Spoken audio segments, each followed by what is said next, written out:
My husband and I, who were both active duty military, married for 16 years, wound up divorcing. He deployed 5 times, 4 to Iraq, 1 to Afghanistan. And I think it eventually took its toll on him, and he wasn't the same man I married. I always say I lost my husband in Iraq. So my daughter and I, Alayla, we moved to Louisiana, where we unfortunately went through 2 hurricanes, lost what little we had after the divorce, and then finally decided we need a new start somewhere, and Seattle was it.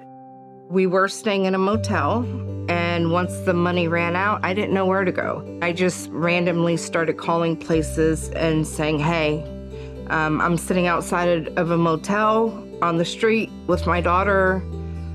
She's 5. We have nowhere to go.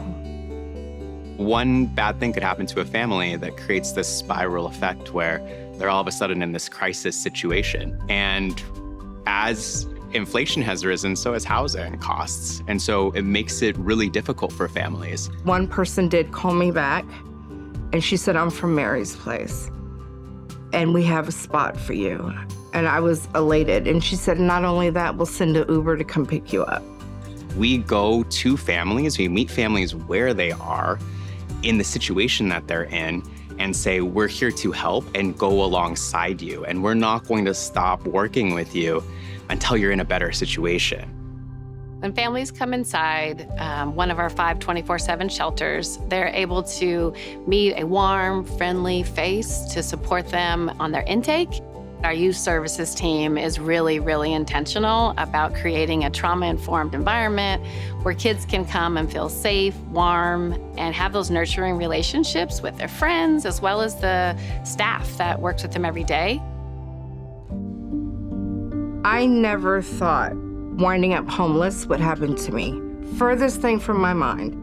Had a successful military career, an Iraq veteran, and for a long time I couldn't even ask for help or say I'm homeless. The numbers of families that are in need, it's greater than we've ever seen before.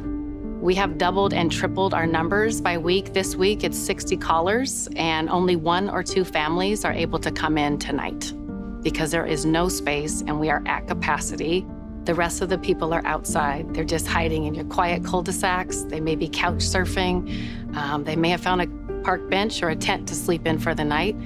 Those conditions are unsafe for children and families, and they are not sustainable. We got to Mary's place and everything just started going forward. The support of the staff and the caring of the staff, and I always tell them they gave me my life back. Because of them, I have my life back. When you see families that have had these really tough situations happen to them and they are still fighting, it makes you want to fight. Sometimes it's just as simple as like $100 or $200 deposit that gets a family indoors, because that can go a long way. Children sense when everything's not okay, and they sense when mom is worried. No matter how hard you try and hide it, they know. And now that we are stable, I see a huge difference. She's resilient, and she's strong, and she's beautiful, and we got through it together.